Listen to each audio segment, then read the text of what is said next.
In this problem, we'll factor a polynomial. We're asked to factor completely the polynomial x cubed plus 2x squared minus 3x. We start by looking for a common factor. There is a common factor, x, so we begin by factoring out that common factor. I write the common factor x, and then I think x times what is x cubed? That would be x squared plus 2x, since 2x times x is 2x squared, minus 3, since negative 3 times x would give us negative 3x.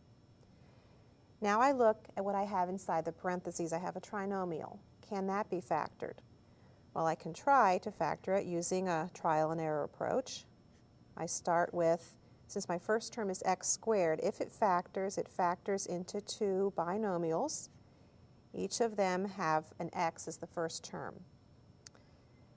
The second terms, or the second numbers here in the binomials, have to multiply to negative 3 and add to 2. So I think, well, 3 is 1 times 3.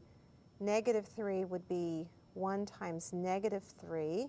So I would have a possibility of 1 and negative 3, or negative 1 and 3. Well, the sum of 1 and negative 3 is negative 2. The sum of negative 1 and 3 is 2. So these are the numbers I want to use. So I write x minus 1 and x plus 3. To check, I would multiply the binomials together, then multiply all that by x, and I would get my original polynomial. Since neither binomial factor can be factored further, we have factored the polynomial completely.